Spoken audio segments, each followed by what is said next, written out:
નમસ્કાર વિદ્યાર્થી મિત્રો, હું દીપક ચૌધરી અર્પણ વિદ્યા સંકુલમાંથી. આજે આપણે ધોરણ 12 વિષય અર્થશાસ્ત્રમાં ચેપ્ટર નંબર 2, જેમાં આપણે આગળ એક વિડીયો લેક્ચરનો અભ્યાસ કરી ગયા. હવે આગળનો ક્વેશ્ચનમાં આપણે આજે પાર્ટ 2 એટલે કે ભાગ 2માં આજનો ક્વેશ્ચન છે,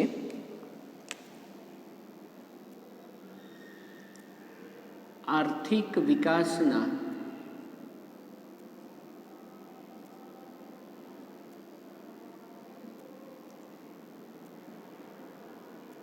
લક્ષણો જણાવી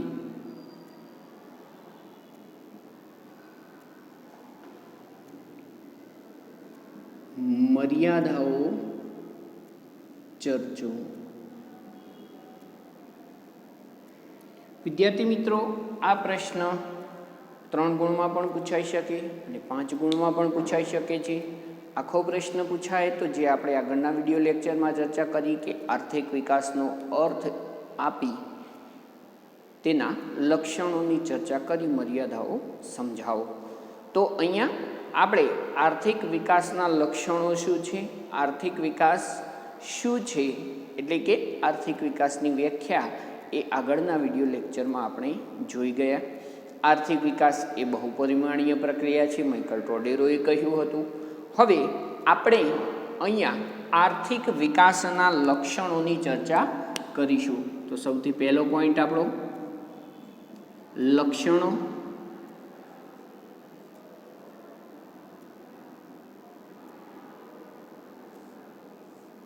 એમાં સૌથી પહેલું લક્ષણ આર્થિક વિકાસ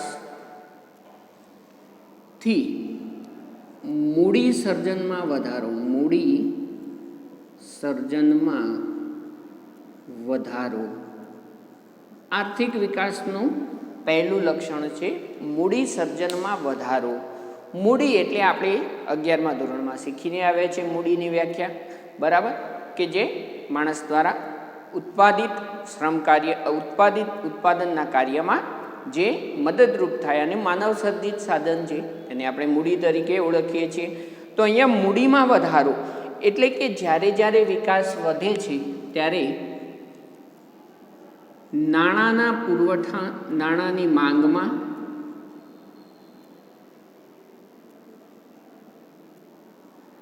વધારો થાય છે, એટલે કે મૂડીની માંગ વધે છે. અહીંયા વિકાસથી જુદી જુદી પ્રક્રિયાઓ વિકાસમાં આપણે જોઈ ગયા કે બહુપરિમાણીય એટલે ઘણા બધા પરિમાણોને એકસાથે લઈને ચાલે છે. ઘણી બધા ક્ષેત્રોમાં એકસાથે વિકાસ થાય છે. ઔદ્યોગિક ક્ષેત્ર છે, સેવા ક્ષેત્ર છે, સાથે સાથે ખેતી ક્ષેત્ર છે. તો દરેક ક્ષેત્રમાં નાણાંની જરૂરિયાત ઉદ્ભવે છે, એટલે કે નાણાંની માંગ વધે છે. બીજું, નાણાંની માંગમાં વધારો થાય એટલે નાણાંની સાથે સાથે જુદી જુદી ચીજવસ્તુની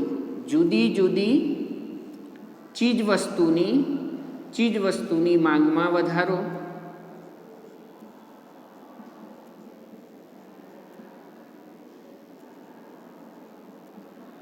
જુદી જુદી ચીજવસ્તુની માંગ બજારમાં થશે, એટલે કે જુદી જુદી ચીજવસ્તુઓની માંગ વધતા આર્થિક વિકાસની પ્રક્રિયા ઝડપી બનશે અને બજારમાં નવી ચીજવસ્તુઓની માંગ થશે એટલે એનું ઉત્પાદન વધારવું પડશે. હવે ઉત્પાદન વધારવા માટે આપણે શું કરીશું? નવા ઉદ્યોગો સ્થાપીશું. તો નવા ઉદ્યોગોની સ્થાપના કરવા માટે નવા સાહસિકો અથવા જેને આપણે નિયોજકો કહીશું. નિયોજકની વ્યાખ્યા જમીન, મૂડી, શ્રમ અને નિયોજક. તો નિયોજક વિશે આપણે 11મા ધોરણમાં સમજીને આવ્યા કે જે ઉત્પાદનના સાધનોને એકઠા કરે છે અને બજારની અનિશ્ચિતતાઓનો સામનો કરી અને ઉત્પાદન કાર્ય કરે છે, તેને આપણે નિયોજક કહીએ છીએ. તો અહીંયા નિયોજકની જ વાત કરવામાં આવી કે નવા સાહસિકો શું થશે? નવા સાહસિકો આગળ આવી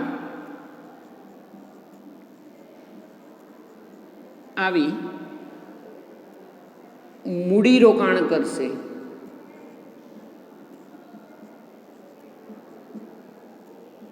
જેથી મૂડીનું સર્જન થાય છે। તો અહીંયા નવા સાહસિકો નિયોજકો આગળ આવી અને મૂડીરોકાણ કરે છે અને મૂડીરોકાણ ચીજવસ્તુઓના ઉત્પાદન પાછળ કરે છે, એટલે કે આર્થિક વિકાસની જે પ્રક્રિયા છે એ ઝડપી બને છે। અને આર્થિક વિકાસની પ્રક્રિયા ઝડપી બને એટલે ચીજવસ્તુની માંગ વધે છે, ચીજવસ્તુની માંગ વધતા નાણાંની માંગ વધે છે અને નાણાંની માંગ એ નવા સાહસિકો દ્વારા શું કરવામાં આવે છે? પૂરી કરવામાં આવે છે। નવા સાહસિકો નવું મૂડીરોકાણ કરે છે અને નવું મૂડીરોકાણ થાય ત્યારે નવી મૂડીનું સર્જન થાય છે। આમ વિકાસની પ્રક્રિયામાં નવું જે મૂડીરોકાણ છે એ મૂડીરોકાણનો દર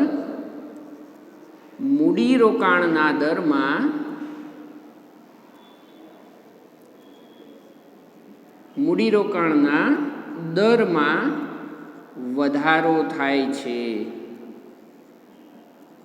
તો આર્થિક વિકાસનું પ્રથમ લક્ષણ કે આર્થિક વિકાસ થાય તો શું પરિણામો આવે છે? આર્થિક વિકાસ થાય તો આપણને કેવી રીતે ખ્યાલ આવે છે? તો આપણને ખ્યાલ આવે છે કે મૂડી સર્જન થાય છે, મૂડી સર્જનમાં વધારો થાય છે, નવી મૂડી એ બજારમાં આવે છે, નાણાં નવા પ્રવેશ કરે છે અને મૂડીરોકાણનો દર વધવા પામે છે। આ જ રીતે આર્થિક વિકાસનું બીજું લક્ષણ આપણે જોઈશું।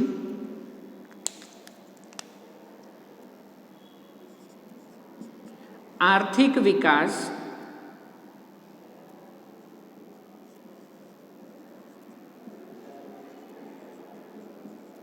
સતત ચાલતી પ્રક્રિયા છે।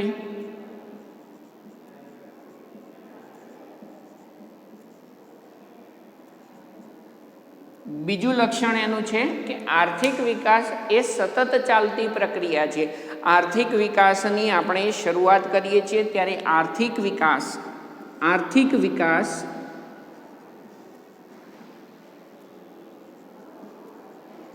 ચોક્કસ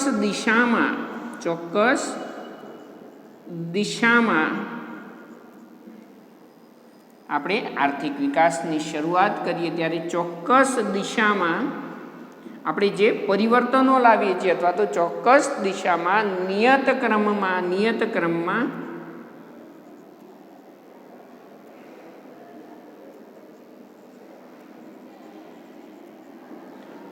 ધીમી શરૂઆત થાય છે।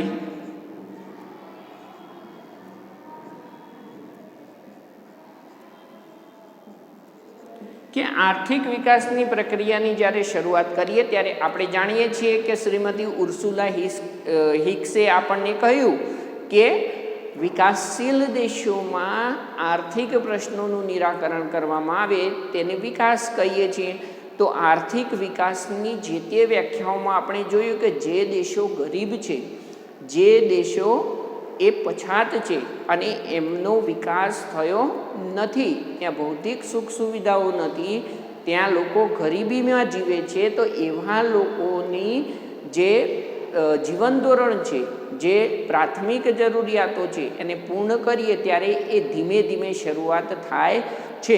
એટલે કે આ સતત ચાલતી પ્રક્રિયામાં પ્રથમ જ્યારે શરૂઆત આર્થિક વિકાસની કરવામાં આવે છે ત્યારે આર્થિક વિકાસ ધીમી ગતિએ આગળ વધે છે અને આગળ જતાં એ મજબૂત પ્રક્રિયા બને છે। આગળ જતાં એ ધીમે ધીમે, કેમ કે આજે આપણે શરૂઆત કરી છે લોકોના જીવન ધોરણમાં સુધારવાની, તો સારા રોડ રસ્તા, સારું જીવન ધોરણ આપણે એમને આપવા માટે પ્રયત્ન કર્યો તો એ ધીમે ધીમે પરિવર્તન આવે છે। બીજું કે કોઈ પણ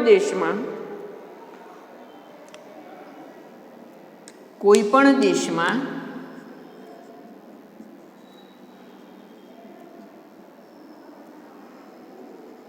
આર્થિક વિકાસની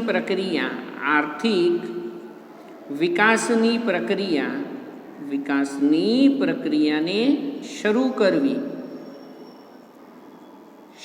કરવી સરળ છે, પરંતુ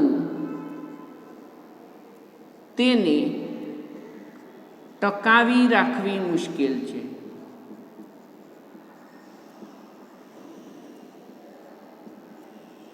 એટલે કે આર્થિક વિકાસ એકવાર શરૂ કર્યા પછી એ બંધ નથી થઈ જતો, અહીંયા શું કહ્યું કે આર્થિક વિકાસ એ સતત ચાલતી પ્રક્રિયા છે. તો વિદ્યાર્થી મિત્રો, આપણે આર્થિક વિકાસની શરૂઆત કરીએ ત્યારે આર્થિક વિકાસ ધીમી ગતિએ ચાલે છે.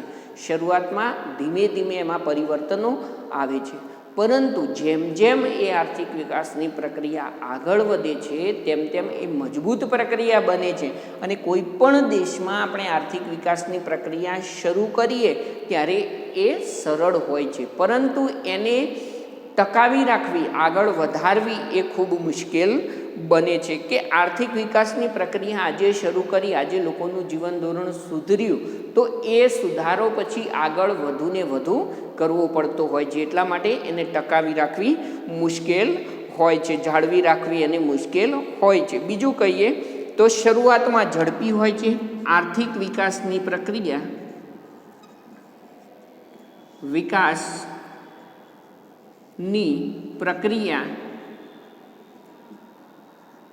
શરૂઆતમાં ઝડપી અને ત્યારબાદ ધીમા દરે વધે. કે આર્થિક વિકાસ આપણે શરૂ કરીએ ત્યારે આર્થિક વિકાસની પ્રક્રિયા શરૂઆતમાં ઝડપી હોય છે, કારણ કે શરૂઆતમાં શું હોય છે, બધા દેશો કે જે દેશો આર્થિક વિકાસની પ્રક્રિયામાં જોડાયા છે તે દેશો ગરીબ હોય છે અને ત્યાંની વસ્તીના લોકોનું જીવન ધોરણ સાવ શૂન્ય હોય છે. એટલે કે આપણે લોકોને ગરીબીમાંથી બહાર લાવીએ છીએ, ગરીબીમાંથી એમને સારું જીવન ધોરણ મળે છે. તો એ સારું જીવન ધોરણ શરૂઆતમાં ઝડપથી મળે છે, પછી એક કોઈ ચોક્કસ સમયગાળો છે તો ત્યાં પૂર્ણ થઈ જાય છે. દાખલા તરીકે આપણે ભારતમાં વાત કરીએ તો આપણે રોડ રસ્તા સારા બનાવવાની શરૂઆત કરીએ. આપણે આઝાદી વખતે ખ્યાલ છે કે કાચા રસ્તાઓ ખૂબ હતા, પરંતુ પાકા રસ્તાઓ હતા નહીં, નેશનલ હાઈવે નહોતા. તો આપણે એ પરિવર્તન કર્યું, પણ આજે આપણી પાસે નેશનલ હાઈવે સારા એવા પ્રમાણમાં છે, પાકા રસ્તાઓ છેક ગામડાના છેવાડા લોકો સુધી પહોંચાડ્યા છે. તો હવે આપણે એમાં સુધારો કરવો હોય તો એ ધીમા દરે થશે, કારણ કે રોડ રસ્તા તો બની ગયા છે, પરંતુ હવે એને શું છે, એની જે ક્ષમતા છે કે આજે રોડ રસ્તા સાંકડા છે તો આપણે શું કરીએ છીએ, એને પહોળા કરીએ છીએ. જો હાઈવે છે તો એ 2 લેનના હોય તો 4 લેનના બનાવીએ છીએ, 6 લેનના બનાવીએ છીએ. એટલે શું થયું કે આ જે પ્રક્રિયા છે એ પ્રક્રિયામાં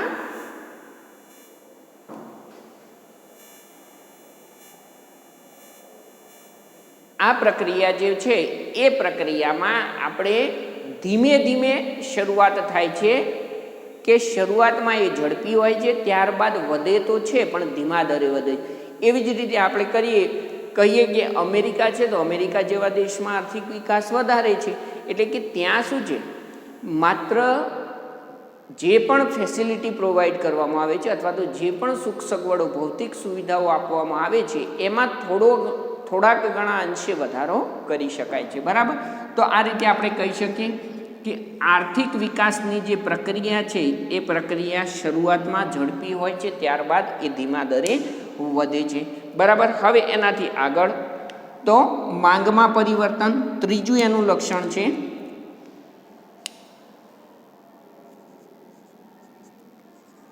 માંગમાં પરિવર્તન.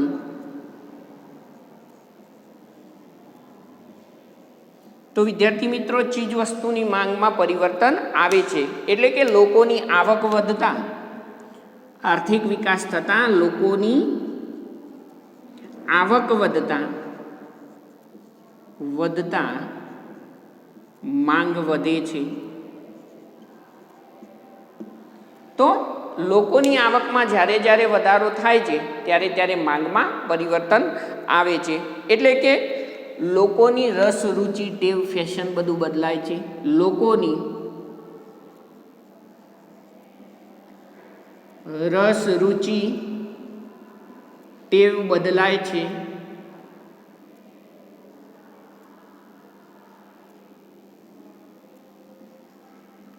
અને માંગ પણ પરિવર્તન પામે છે.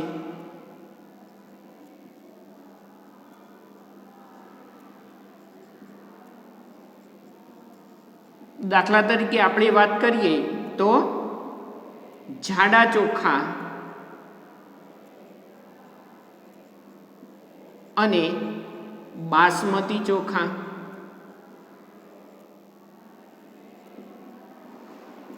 કે વિદ્યાર્થી મિત્રો, જ્યારે લોકોની આવક ઓછી હતી, લોકોની પાસે આવકનો સ્ત્રોત, આવક જ્યારે ઓછી હતી ત્યારે લોકો ગરીબીમાં જીવતા હતા ત્યારે એ જાડા ચોખાનો ઉપયોગ કરતા હતા. હવે લોકોની આવક વધી એટલે ચોખાની માંગ પણ વધી, પરંતુ એની સાથે સાથે માંગમાં પરિવર્તન થયું કે જે વસ્તુ સારી ક્વોલિટીની છે, સારી ગુણવત્તાવાળી છે, એમાં પરિવર્તન થયું છે.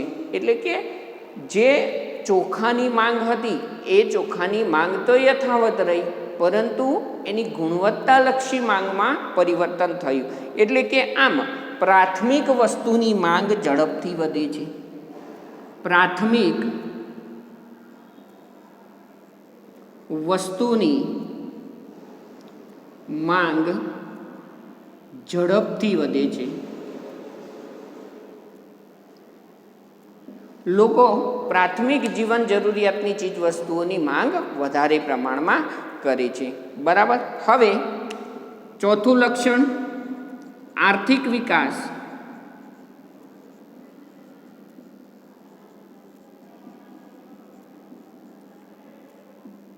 ગુણાત્મક અને પરિમાણાત્મક ફેરફાર છે.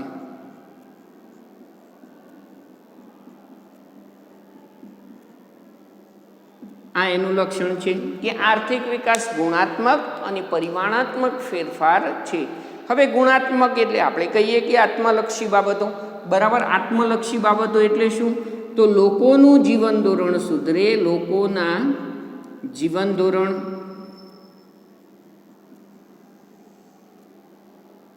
ધોરણમાં સુધારો, આરોગ્યની સેવામાં વધારો,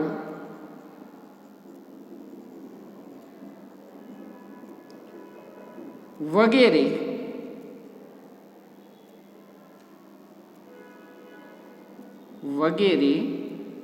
ગુણાત્મક બાબતો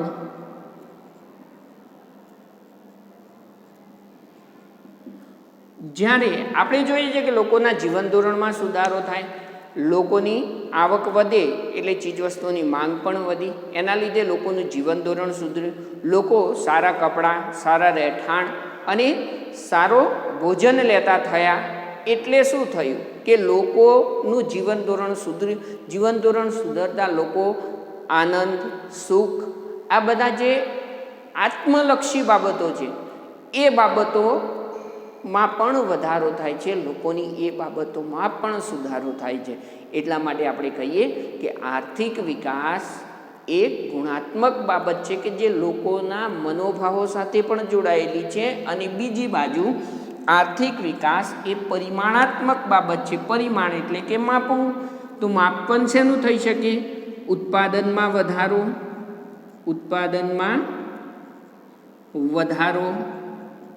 રાષ્ટ્રીય આવકમાં વધારો,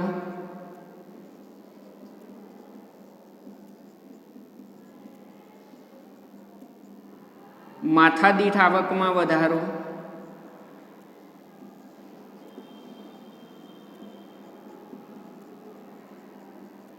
વગેરે જેવી બાબતો એ પરિમાણાત્મક એનું માપન થઈ શકે છે કે ઉત્પાદન કેટલું વધ્યું. જો આર્થિક વિકાસ થાય છે તો ઉત્પાદનમાં વધારો થયો, તો ઉત્પાદન કેટલા પ્રમાણમાં વધ્યું. પહેલાં આપણે જોઈએ કે 100 ક્વિન્ટલ ઘઉંનું ઉત્પાદન થતું હતું, હવે 1000 ક્વિન્ટલ ઘઉંનું ઉત્પાદન થાય છે. એટલે કે ખેતી ક્ષેત્રે ઉત્પાદનમાં વધારો થયો, તો એ આર્થિક વિકાસનું પરિણામ છે. આપણે એ ગુણાત્મક બાબત છે એ પણ કહી શકીએ. હવે પાંચમું એનું લક્ષણ, શ્રમની ગતિશીલતામાં વધારો. શ્રમની ગતિશીલતા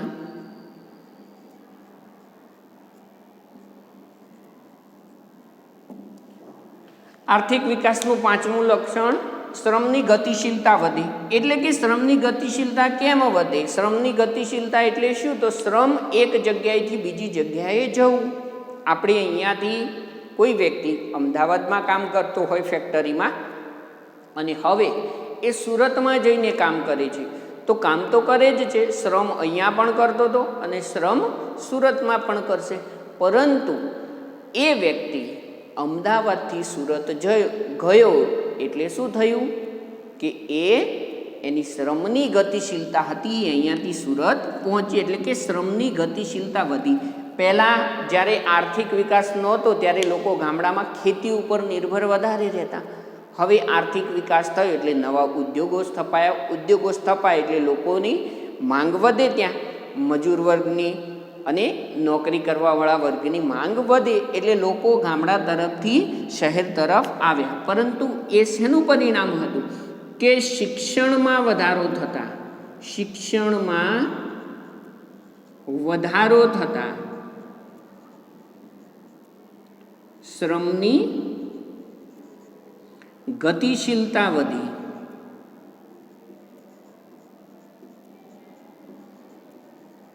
કે આર્થિક વિકાસ થયો એટલે લોકોની ભૌતિક સુખ સુવિધાઓમાં વધારો થયો, સાથે સાથે લોકોને શિક્ષણ પણ પ્રાપ્ત થયું, આરોગ્યની સેવાઓ સારી મળી, એટલે લોકો શિક્ષણ તરફ વધારે પ્રેરાયા અને શિક્ષણ મેળવ્યું એટલે રોજગારી પણ મેળવવા માટે પ્રયત્નો થયા અને રોજગારી મેળવવા માટે લોકો એક જગ્યાએથી બીજી જગ્યાએ જવા લાગ્યા, ઉદ્યોગોમાં એ કામ કરવા લાગ્યા, એટલે કે શ્રમની ગતિશીલતા પણ વધી.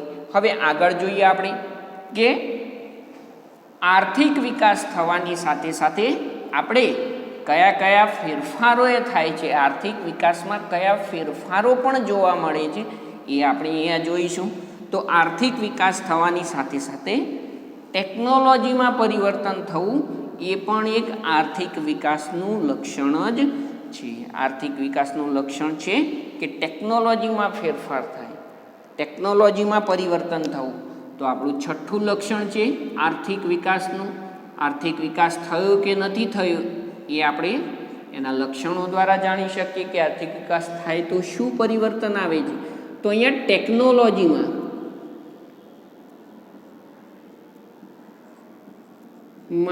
ફેરફાર કે આપણે જોઈએ કે ટેકનોલોજીમાં કયા પ્રકારના ફેરફારો એ જોવા મળે છે. આપણે જોઈએ કે પહેલાં અગ્નિ અને પાણી પર આધારિત ઉત્પાદન પદ્ધતિઓ,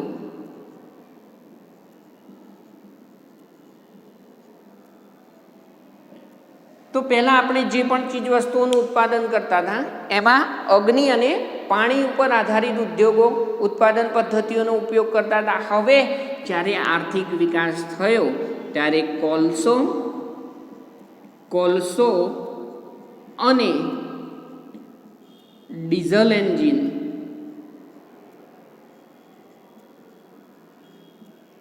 વગેરે જેવી ઉત્પાદન પદ્ધતિ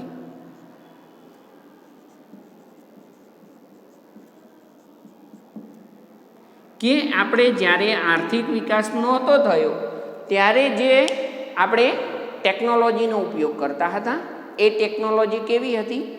એ પ્રાચીન ટેકનોલોજી હતી. હવે જ્યારે ટેકનોલોજીમાં પરિવર્તન આર્થિક વિકાસના પરિણામે આવે કે ડીઝલ એન્જિનની શોધ થઈ, બરાબર, ઇલેક્ટ્રિક એન્જિનની શોધ થઈ, કોલસા દ્વારા આપણે વીજળી ઉત્પન્ન કરતા થયા, તો આ બધા ટેકનોલોજીકલ ફેરફારો એ આર્થિક વિકાસના પરિણામે આપણને જોવા મળે છે, બરાબર.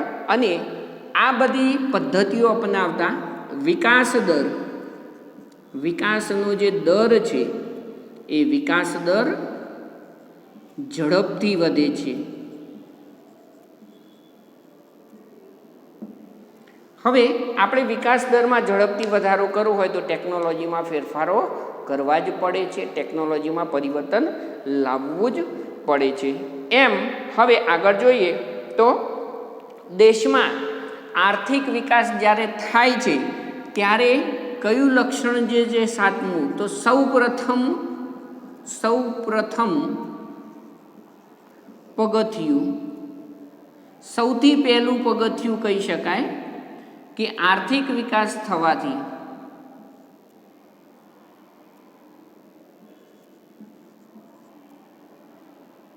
સૌથી પહેલું પગથિયું કયું એ પણ એનું લક્ષણ છે કે સૌથી પહેલું આપણે કાર્ય કયું કરીએ છીએ અથવા સૌથી પહેલું પગથિયું અથવા તો સૌપ્રથમ કાર્ય તો સૌથી પહેલું કાર્ય કયું થાય છે આર્થિક વિકાસ થવાની સાથે તો આપણે એના દ્વારા પણ આપણે જાણી શકીએ છીએ કે આર્થિક વિકાસ થયો કે નથી થયો તો સૌથી પહેલી બાબત આર્થિક વિકાસની શરૂઆતમાં વિકાસ કરે ત્યારે આર્થિક વૃદ્ધિ એ પહેલું પગથિયું બને છે આર્થિક વૃદ્ધિ એ આર્થિક વિકાસનું પ્રથમ પગથિયું બને છે પ્રથમ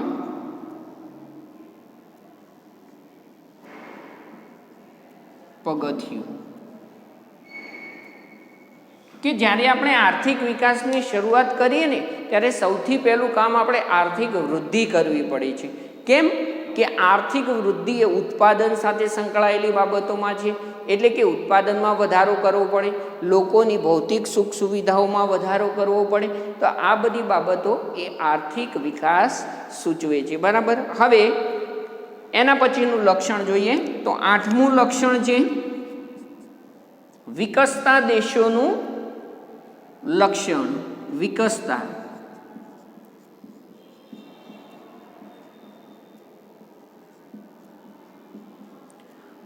તો આર્થિક જે વિકાસ છે એ કેવા દેશોમાં થાય છે તો આર્થિક વિકાસ એ વિકાસશીલ વિકાસમાન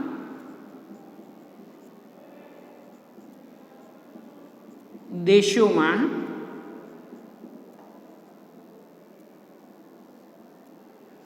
થાય તો જે દેશોનો વિકાસ થયો નથી એવા દેશોમાં આર્થિક વિકાસ શરૂ કરી શકાય છે આર્થિક વિકાસ આપણે કરી શકીએ છીએ તો એવા દેશો વિકસતા દેશો વિકાસમાન દેશો કે વિકાસશીલ દેશો આ બધા જ દેશો એ સમાન જ છે કે પછાત વર્ગ ધરાવતા દેશો તો એવા દેશો કે જેનો વિકાસ થયેલો નથી દાખલા તરીકે ભારત છે શ્રીલંકા છે પાકિસ્તાન છે આ બધા દેશ અને વિકસિત દેશો કે જેનો વિકાસ થઈ ગયો છે એવા દેશો તો અમેરિકા છે બ્રિટન છે જાપાન છે આ બધા દેશોની વાત કરવામાં આવે છે તો સરકાર દ્વારા પણ આના માટે માળખાગત ફેરફારો પરિવર્તન લાવવામાં આવે છે અને વિકસિત દેશોમાં આપણે વૃદ્ધિ કરીએ છીએ વિકસતા દેશોમાં આપણે વિકાસ કરીએ છીએ તો આ એનું 7મું લક્ષણ હવે 8મું લક્ષણ જોયું 9મું લક્ષણ જોઈશું એનું કે વિકાસ એ શું છે તો સરકાર દ્વારા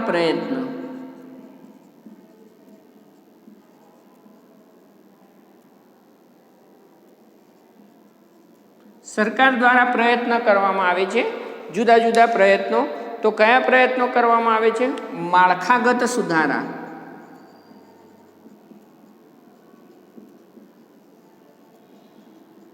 સરકાર દ્વારા માળખાગત સુધારા કરવામાં આવે એટલે કે મોટા ફેરફારો કરવામાં આવે લોકોના જીવન ધોરણ સુધારવા માટે ઉત્પાદન પદ્ધતિઓમાં ફેરફારો કરવામાં આવે તો રોડ રસ્તાઓ સારા બનાવવામાં આવે આરોગ્યની સેવાઓ સારી આપવામાં આવે તો સરકાર દ્વારા આ બધા પ્રયત્નો જે કરવામાં આવે છે ને આપણે આર્થિક વિકાસ કહી શકીએ છીએ બરાબર બીજું કે લાંબા ગાળે વૃદ્ધિ એ વિકાસમાં પરિણમે છે લાંબા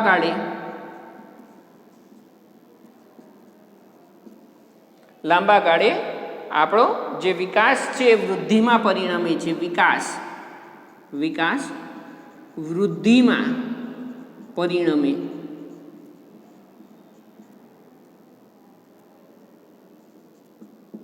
તો લાંબા ગાળે કે આપણે આર્થિક વિકાસ કરતાં ત્યાં સુધી પહોંચી ગયા કે જ્યાં રોડ રસ્તા સારા થઈ ગયા લોકોનું જીવન ધોરણ સુધરી ગયું લોકો સારામાં સારું ભૌતિક સુખ સુવિધાઓ મેળવે છે તો પછી ત્યાંથી શરૂઆત એ આર્થિક વૃદ્ધિની થાય છે બરાબર તો આ રીતે આર્થિક વિકાસ એ લાંબા ગાળે આર્થિક વૃદ્ધિ પર પરિણમે છે બરાબર હવે તેની કેટલીક મર્યાદાઓ છે એ મર્યાદાઓની ચર્ચા આપણે કરી લઈશું કે આર્થિક વિકાસની કેટલીક મર્યાદાઓ છે એ મર્યાદાઓને અહીંયા આપણે જોઈ લઈશું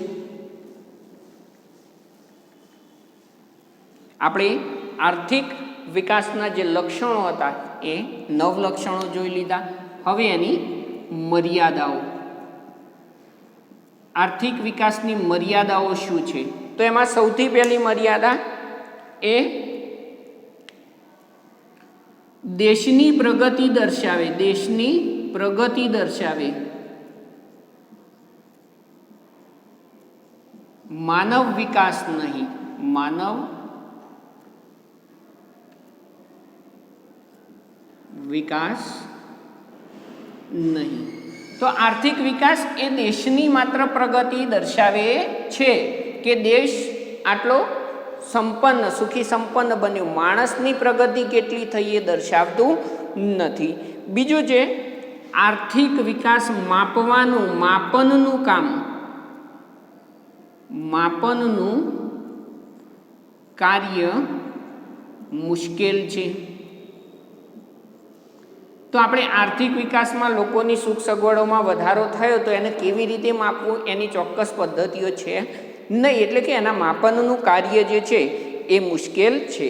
આર્થિક વિકાસને લીધે સમાજના પરિવર્તનો, સમાજમાં આવતા પરિવર્તન જાણી શકાતા નથી.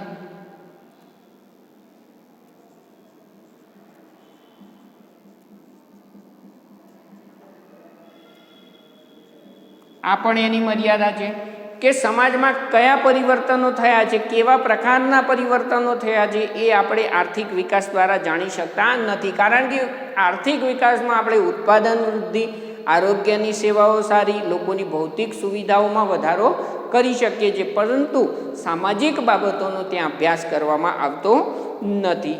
બરાબર. બીજું કે આર્થિક વિકાસથી પ્રજાનું જીવન ધોરણ સુધરે છે. આર્થિક વિકાસથી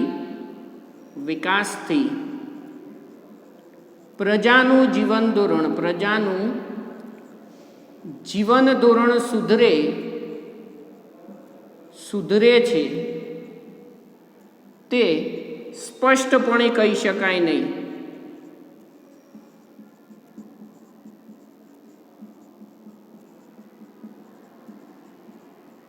કે આર્થિક વિકાસ થાય ત્યારે પ્રજાનું જીવન ધોરણ સુધરે છે એવું સ્પષ્ટપણે આપણે કહી શકતા નથી. કારણ કે ઉત્પાદનમાં વૃદ્ધિ થવી તો ઉદ્યોગપતિઓને પણ ફાયદો થઈ શકે, નહીં કે સામાન્ય પ્રજાને ફાયદો થઈ શકે. તો આ બધી બાબતો એવી છે કે જેમાં પ્રજાનું ચોક્કસપણે જીવન ધોરણ સુધર્યું છે, લોકોનું જીવન ધોરણ સુધર્યું છે, લોકોની આવકમાં વધારો થયો છે એવું માપન આપણે આર્થિક વિકાસમાં કરી શકતા નથી. માટે આ એની મર્યાદા બને છે. અને છેલ્લું કે આર્થિક વિકાસમાં ગરીબી, બેરોજગારી અને વસ્તી વધારો, આર્થિક વિકાસની પ્રક્રિયા જે છે ને એ આર્થિક વિકાસની પ્રક્રિયાના અવરોધો, આર્થિક વિકાસની પ્રક્રિયાના અવરોધો, ગરીબી, બેરોજગારી અને વસ્તી વધારો, તો આર્થિક વિકાસની પ્રક્રિયાનો અવરોધ કરે છે. એટલે કે ગરીબીમાં વધારો થાય તો આર્થિક વિકાસ થઈ શકતો નથી, કારણ કે આપણે પ્રજાનું જીવન ધોરણ સુધારવાનું છે. જો બેરોજગારી વધે તો પણ લોકોનું જીવન ધોરણ નીચું આવે છે. અને વસ્તી વધારો તો સૌથી મોટું, વસ્તી વધારો એ આર્થિક વિકાસનું સૌથી મોટું અવરોધક પરિબળ છે. કારણ કે તેના દ્વારા વસ્તીમાં સતત વધારો થાય તો એટલા પ્રમાણમાં આપણે વસ્તુ કે સેવાઓનું ઉત્પાદન ન કરી શકીએ તો આર્થિક વિકાસ સાધી શકાતો નથી. તો ઓકે વિદ્યાર્થી મિત્રો, અહીંયા આર્થિક વિકાસના લક્ષણો અને તેની મર્યાદાઓની ચર્ચા કરી. હવે નવો પ્રશ્ન એ નવા વિડીયો લેક્ચરમાં આપણે શીખીશું. ત્યાં સુધી બાય બાય, ટેક કેર.